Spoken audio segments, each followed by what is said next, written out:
नमस्कार, मैं हूं अभिषेक। आप देख रहे हैं मनी 9।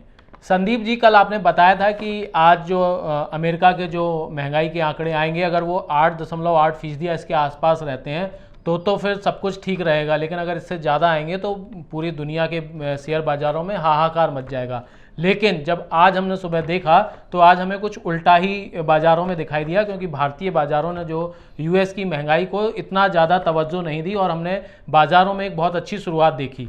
लेकिन फिर यूएस की महंगाई के असर से तो ये बाज़ार बेअसर रहे, लेकिन फिर अचानक बाज़ार में ऐसा क्या हुआ कि जो मजबूत बाज़ार था वो अचानक बंद होते होते कमज़ोर हो गया। तो ये क्या वजह थी आज बाज़ार में?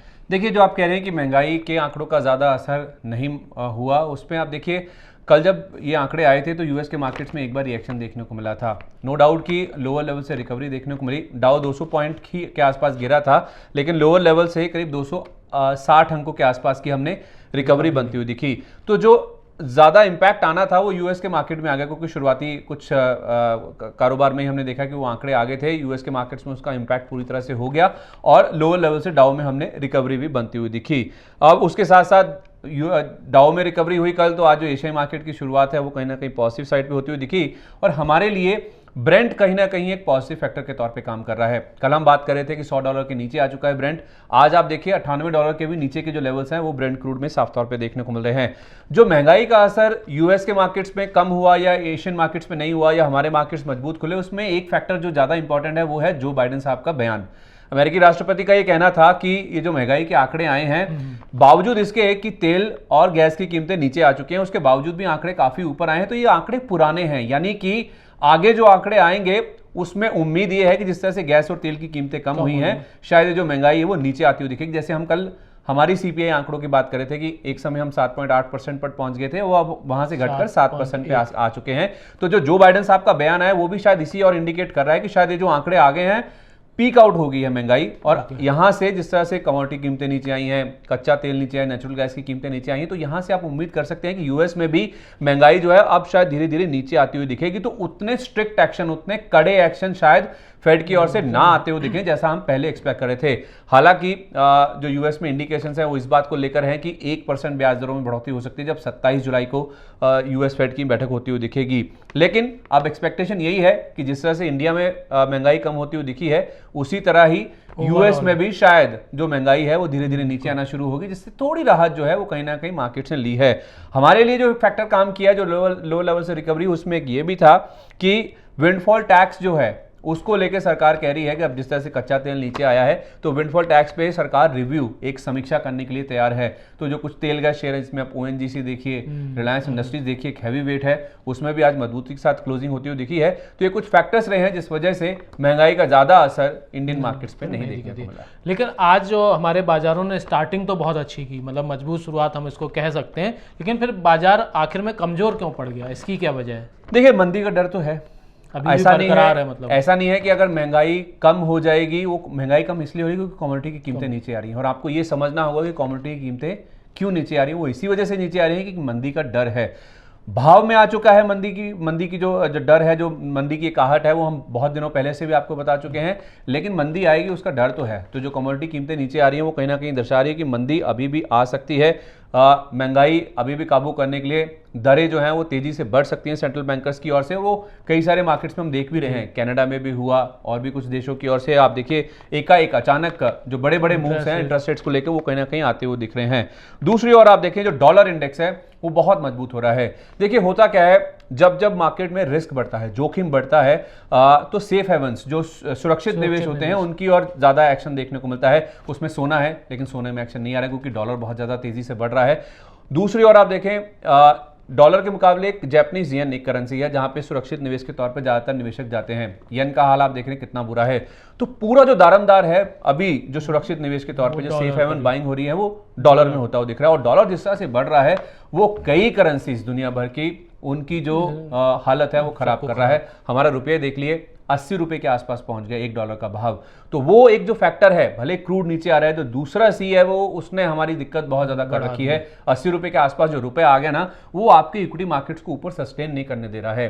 भले ही आप कहेंगे कि आप ज्यादा गिर के नहीं बंद हुए हैं, केवल 28 पॉइंट के आसपास की निफ्टी में गिरावट के साथ क्लोजिंग हुई, लोअर लेवल से आप में रिकवरी भी देखने को मिली, लेकिन जो रुपए की चिंता है ना वो जब तक रुपया स्टेबलाइज नहीं हो जाता तब तक आपके मार्केट्स वॉलेटाइल ही रहेंगे। तो उतार चढ़ाव का जो एक माहौल है वो कहीं ना कहीं मार्केट्स में देखने को मिलेगा। और उसके साथ साथ आप देखिए अभिषेक, अभी तक जितने भी नतीजे आए थे, आप टीसीएस की बात कीजिए, HCL टेक की बात कीजिए, अभी तक जो नंबर्स आ रहे हैं कोई बहुत अच्छे नहीं है। माइंट्री के नंबर आए लेकिन उसके बावजूद भी आप देखिए कोई ज़्यादा उत्साह स्टॉक में नहीं देखने को मिला। तो उस लिहाज से जो नंबर्स अभी तक आ रहे हैं, जो नतीजे आए हैं, वो कोई ज़्यादा उत्साहजनक नहीं है। और उससे डर इसी चीज़ का है कि कहीं ज़्यादा डाउनग्रेड्स ना आ जाएं ब्रोकर्स की ओर से। तो वो भी एक फैक्टर है जो कि मार्केट को ऊपर सस्टेन नहीं करने दे रहा है। मतलब अब जो जितने भी कॉर्पोरेट रिजल्ट्स आएंगे, सारा दारोमदार उन्हीं बाजार का उसी के ऊपर है। तो जैसे रिजल्ट्स आएंगे वैसे ही बाजार मूव करेगा। आपने अभी माइंट्री की बात की, तो मैं जानना चाह रहा था कि माइंट्री के Q1 जो रिजल्ट्स अभी आए हैं बड़े स्ट्रॉन्ग और मजबूत रिजल्ट्स आए हैं, बहुत अच्छे रिजल्ट्स उनको बताया जा रहा है। लेकिन हमने उसके रिजल्ट्स के बाद से देख रहे हैं माइंट्री का जो शेयर है वो लगातार गिर रहा है। तो इसकी क्या वजह है? और हमारे एक दर्शक हैं वो भी कुछ ऐसा ही आपसे जानना चाह रहे हैं। देखिए माइंट्री की जहां तक बात है ना, आपको नतीजों को थोड़ा अंदर डीपली जाके देखना होगा। जो नंबर्स में आप कह रहे हैं ना कि स्ट्रॉन्ग नंबर्स आए हैं, जो मार्जिन्स में इंप्रूवमेंट हुआ है, इनका जो ट्रेवल टूरिज्म वाला सेक्टर है ना, जो वर्टिकल है, उसमें बहुत ज़्यादा स्ट्रॉन्ग रिकवरी देखने को मिली, जिस वजह से आप नंबर्स देख रहे हैं, बहुत अच्छा ट्रैक्शन वहाँ पे देखने को मिला है। लेकिन अब जिस तरह से चाइना में फिर से लॉकडाउन लगने की बात है, केसेस दोबारा बढ़ रहे हैं। आज हमने देखा था कि इंडिया में भी कौन सा राज्य था जहाँ पे हमने कुछ जीका वायरस का केस आते हुए देखा। एक जगह हमने कुछ और भी जो मंकी पॉक्स का केस है वो भी आता हुआ देखा, शायद केरल में बात हो रही थी। तो ये जो दोबारा डर फैलने लगा है, उससे जो ट्रैवल टूरिज्म वर्टिकल को लेके जो बुलिशनेस है या तो फिर जो तेजी का रुझान है वो बहुत ज्यादा आगे कंटिन्यूड रहेगा। उसको लेके काफी ज्यादा थोड़ी असमंजस है। क्रूड भी इसीलिए गिरा क्योंकि चाइना में दोबारा से लॉकडाउन लग रहा है, तो मांग कम हो सकती है। ओपेक ने अपने 2023 का जो डिमांड फोरकास्ट दिया है वो 2022 के मुकाबले नीचे का दिया है। तो एक तो इनका ये जो वर्टिकल आया है वो आगे सस्टेनेबल रहेगी, वो ग्रोथ नहीं रहेगी, उसको लेकर असमंजस है। दूसरी बात आप देखिए, रिटेल एक बड़ा सेगमेंट है इनका, वहां पे आप देखेंगे जो ग्रोथ है वो 8.7% तिमाही दर तिमाही गिरती हुई दिखी है। एक तो इनका जो कंज्यूमर पैकेट गुड्स है CPG, वहां पे जो एक क्लाइंट सेगमेंट में जो स्पेंडिंग है वो नीचे आती हुई दिखी है। और दूसरा एक इनका क्लाइंट है जिन्होंने रैम्प डाउन किया है, जिस वजह से जो रिटेल ग्रोथ है उसके ऊपर काफी ज्यादा नेगेटिव इंपैक्ट देखने को मिला है।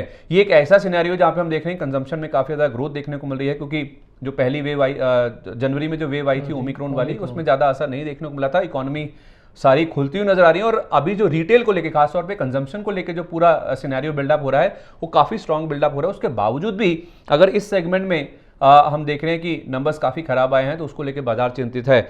शायद यही कारण है कि ब्रोकर्स इस स्टॉक को लेके बुलिश नहीं है। आप मॉर्गन स्टैनली को छोड़ दीजिए, इसने इक्वल वेट रेटिंग दी है और 4450 का लक्ष्य दिया है। कल 2900 रुपए के आसपास की क्लोजिंग थी। बाकी सारे टारगेट्स आप देख लीजिए या तो 2900 या उसके नीचे कहीं है। नोमुरा ने न्यूट्रल की रेटिंग दी है, 2910 का टारगेट है। यूबीएस ने बिकवाली की राय मेंटेन करी है, नंबर अच्छे हैं, उसके बावजूद भी 2700 रुपए के लक्ष्य के साथ मेंटेन किया है। जेफरीज ने भी अपना अंडर परफॉर्म का स्टैंड मेंटेन किया है, 2490 रुपए। कल की क्लोजिंग 2900 रुपए की थी और 2500 रुपए के नीचे के टारगेट दिए। और आपको एक चीज और ध्यान में रखनी होगी, एट्रिशन रेट, जो कर्मचारियों के नौकरी छोड़ने की दर है वो बढ़कर आई है। 23.8% के मुकाबले 24.5% बढ़कर आई है। ये एक बड़ी दिक्कत है इस पूरे स्पेस की, पूरे IT सेक्टर में, ये पूरे सेक्टर की दिक्कत है। और उसको आप इस संदर्भ में समझिए कि अगर एट्रिशन आपकी हाई है, आपको लोगों को लाना है, ज्यादा पैकेज देने होंगे, ज्यादा उनको इंसेंटिव्स देने होंगे, तो इससे आपके जो खर्चे हैं वो कहीं ना कहीं बढ़ते हुए दिखेंगे और वही आपके अर्निंग्स में, आपके मार्जिन्स में रिफ्लेक्ट होता हुआ दिखेगा। तो मतलब जो चाइना में एक्चुअली एक कंट्रोल्ड इकोनॉमी है, मतलब वहाँ से खबरें बिल्कुल बाहर नहीं आ पाती। जैसे इंडिया में हमने कल ही सरकार ने बूस्टर डोज जो है फ्री कर दिया है, लेकिन ऐसा कुछ चाइना में नहीं हो रहा है। शायद इसलिए वहाँ बार बार जो कोरोना का एक नया वेरिएंट वहीं से मतलब पैदा हुआ था। वहाँ पे दो मेन बड़े प्रांत हैं अभिषेक, आप ऐसे समझिए, शंघाई और उसके साथ साथ बीजिंग। वहाँ पे बार बार एक बार खबर आती है कि वहाँ पे पूरी तरह से जो टेस्टिंग है पूरी हो चुकी है, कोई दिक्कत नहीं है, जीरो कोविड लेवल पे पहुंच गई। उसके बाद फिर से खबर आती है कि मास लेवल पे टेस्टिंग हो रही है, फिर से केसेस बढ़ रहे हैं, दोबारा लोगों को वैक्सीनेट किया जाएगा, तरह तरह की खबरें आती हैं। तो वो कहीं ना कहीं, चाइना बहुत बड़ी इकोनॉमी है, अपने आप में मैन्युफैक्चरिंग हब के तौर पे माना जाता है, बहुत बड़ा कंज्यूमर है, बहुत बड़ा उपभोक्ता है, जहाँ तक मेटल्स की बात है, काफ़ी कुछ वहाँ से ड्राइव होता है। तो वो एक बहुत इंपॉर्टेंट एक एपिसेंटर माना जाता है किसी भी चीज़ का।